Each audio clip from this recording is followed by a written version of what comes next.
Hello and welcome once again to yet another episode of Sports Extras. I'm Ayan Acharya and we are here to review the second day's play from the Aegis Bowl in Southampton, where bad light and rains have once again conspired to put a premature stop to the day's action. Thanks to a stodgy unbeaten 60 from Mohammad Rizwan and a 47 from Babar Azam, Pakistan find themselves at 223 for 9, which, well, given the weather forecast for the next 3 days, which is not very promising, let me add, and the state of the pitch, would be a pass score, you'd imagine. Well, to discuss more, we have Ashwin Achal joining us from Bangalore. Hi, Ashwin. Ayan. Right, how's it going? Yeah, going well. I think Pakistan will be fairly happy with the rain interruptions and the bad Yeah, light interruptions. Rizwan's innings, I think, has done just about enough to guarantee a draw for Pakistan here because we have 3 days of play left in which you'll have to complete three more innings after taking this last wicket of Pakistan. yeah, I think they have just about escaped with a draw unless it goes horribly wrong from here. And that is assuming that you even get 3 full days of uh, proper full play coming up, which is also unlikely. yeah, yeah. But yeah, props to Rizwan though, right? I mean, for the way he put up a fight, considering the conditions and the pitch have been helpful to the fast bowlers out and out so far. Yeah, absolutely. He came into this series with the reputation of being a proper batsman. Didn't do too well in the first test, but showed his class here. Like you said, in tough conditions, played really well with the tail. Also, I think one of his strengths is he picks up the length early and he gets into the pull and hook quite early. And also, it's not a risky pull or hook. He rolls his wrist over and keeps it on the ground. Yeah. So that takes out the catches to deep fine leg and deep square leg. Fantastic innings from him. Um, just about done enough, I think, to stop an England victory. I think they're more or less guaranteed a draw here. Correct, correct.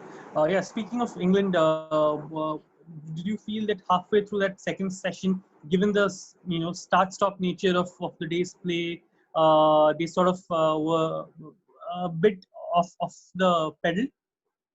Yeah, I'd say that England bowling and the field setting was not at its best today. I think the bowlers erred in length. There were too many short balls, and there was too many balls outside off, which gave Rizwan some room to cut and pull. And also, the captaincy was not particularly aggressive. It was too defensive, if you ask me, because granted, Rizwan was. Batting with the tail for the most part, but that doesn't mean that you take out all your attacking fielders and post them Yeah. on the boundary, which is what Mm. Joe Root did. Apart from the two slips he had, everybody out on the line. So I think they sort of lost the plot there, both in the bowling and captaincy. Should have pressed on, put pressure on Rizwan. I mean, it's not like he's batting on 200. It was just Yeah. 30, 40 odd at the time. So Mm. he was still, he was not a really well settled or anything like that. So I think they could have pressed a little more and tried to get his wicket. Correct, correct. Yeah, I mean, yeah. Speaking of the amount of cricket we've had, courtesy the rains first, and then bad light. Bad light, of course, has been a feature of both the series that have been played so far, the West Indies series, and then the one that's ongoing at the moment. A bit almost bordering farcical, you'd say. I mean, given that the two venues that have been hosting the matches both are equipped with floodlights. Yeah, something has to be done here, Ayan, because it is really disappointing to see play repeatedly called off for bad light. We saw this during the West Indies series. We saw this during the first test, and again today they've called it off, citing bad light. Yeah, like you said, when all test venues have floodlights, and also I'm not particularly sure about taking the previous day's reading as the standard and then calling off today's play. Uh, I think there has to be more leeway. There is no effort to try and squeeze in as Yeah, much play as exactly. possible, which is Yeah, what all the players and the spectators and all of us would like to see. I'm Yeah, not sure that the ICC is doing enough on this front. yeah. Wouldn't you agree with that? Yeah, yeah, absolutely. I mean, if you take into account the hardships that both the teams and the boards and everyone has had to endure to get the sport up and running, you'd imagine the past to be show some logic and use lights when they're available to keep playing. And we have day-night test matches now. We have pink balls now. Of course, I'm sure there's a bit of technicality involved. Whether you can switch to a pink ball in the middle of a test match, and these are things that have been discussed in the past. It's not the first time that this debate has again come to the fore, whether the umpires should switch to artificial lights when they're available.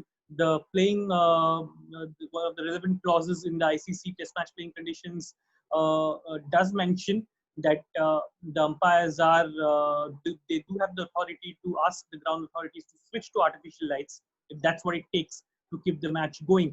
And yeah, I completely agree with you. And it's really boils down to common sense. Let's hope better sense prevails going forward. The forecast for the next 3 days, as we discussed earlier, isn't very promising.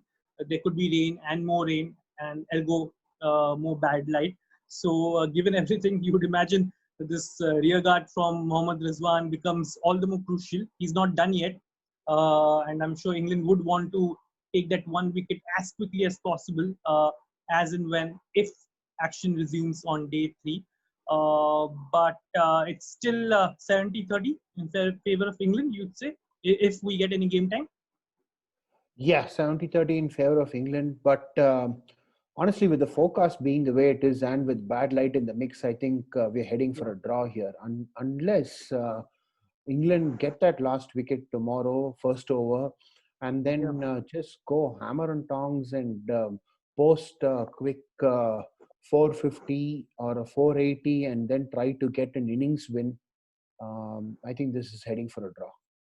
Yeah, yeah. And puts like in retrospect, this puts that entire the result of the first test into perspective for Pakistan. Right? I mean, Azhar Ali would be doing his luck at the moment. Had Pakistan won that test, odds are, given how things are and forecast is for this test match, Pakistan would have been 1-0 up, and who knows, they would have just been able to draw the series. So Yeah, an opportunity that went begging, of course. But let's yeah. see how day three unfolds, if it unfolds, that is, weather permitting. That will be all from our side. This is Ayan, Acharya, Ashwin, Achal signing off for Sports Star Live. Thank you so much for watching.